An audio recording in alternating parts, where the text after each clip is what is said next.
I always say good leaders are great readers.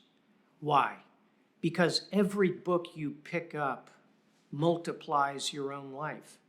You know, you have your allotted 80 years or so on this planet, but every time you pick up a book, you step into another world. You are suddenly walking with Julius Caesar and the legions. You're sailing at sea with Horatio Hornblower. You are working in an operating room alongside Marie Curie using the very first kind of X-rays. It's an amazing way to multiply the time you have. And every book, most obviously, both fiction and nonfiction, gives you the opportunity to find another place in this world and to learn from it. And that brings me to my second point of why good leaders are great readers. And the second part is this: every book is a simulator. It's your opportunity to place yourself inside that book, put yourself in the head of that character of fiction or that actual person, and then challenge yourself. What would I have done at that moment? I'll give you one practical example from a book I love greatly. It's a very simple book. Everybody read it when you were in 8th grade.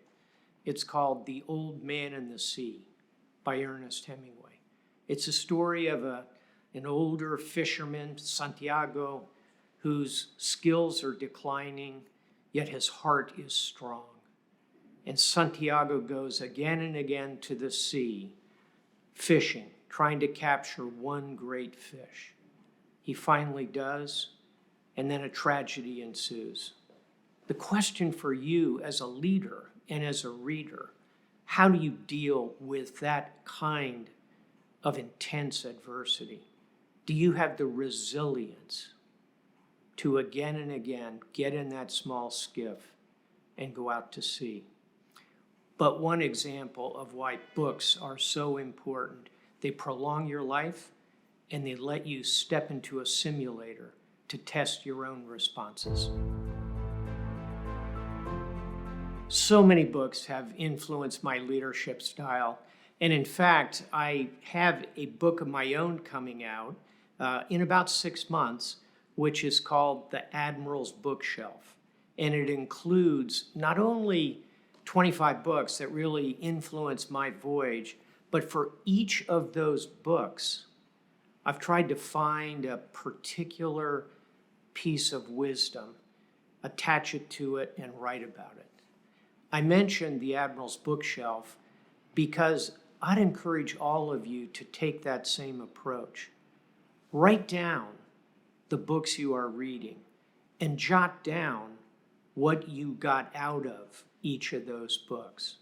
And here's one example, and I say this with a slight smile on my face, but one of the great books of leadership is The Godfather by Mario Puzo. It's an amazing book full of leadership lessons, and I could jot down 5 or 6, but I'll give you one that's been important to me. At one point, the Don is in a meeting. His headstrong son, Santino, blurts out some piece of critical intelligence. It's picked up on by the counterparty, as we say in the world of finance. So the meeting breaks up, and the Don says, "Don't ever, ever make the mistake of hating your enemies too much. It clouds your judgment." It's really a message of keeping yourself under control, not to let your emotions suddenly drive you. So in that book, that lesson, I jot that down. I'd encourage everyone to read many, many books. Another novel, and again, one you may have read when you were very young, is To Kill a Mockingbird. And you think of that as kind of junior high school literature. Go back and read that book in your 30s.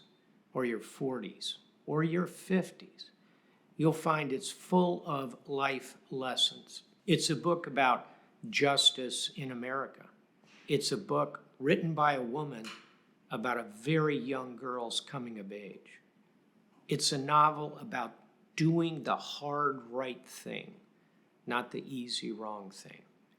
It's a novel about race in America. There's a lot going on in To Kill a Mockingbird, and that's a book that has been part of my trying to sail true north in my life. I'll give you one other one. It's by Mark Twain, arguably the greatest American writer, perhaps one of the top 5, certainly. Let's take a look at one of his lesser-known books, A Connecticut Yankee in King Arthur's Court. It's a book about time travel, which is pretty absurd, but it's about a New Yorker, an engineer, a very well-informed scientific mind, who suddenly finds himself 1,000 years in the past. So he goes from the 1800s to somewhere around the year 1000. Well, by definition, he's the smartest person in the world, right? He has all the scientific knowledge, engineering knowledge. He knows how the future is going to unfold. But here's his problem. He can't, of course, get anyone to believe that he's arrived from the future. So every time he tries to innovate, to come up with new ideas, to shape this society 1,000 years before his own, he's frustrated. He hits walls. He can't get his innovations sold to the society in which he finds himself. Well, that's an endless story, right?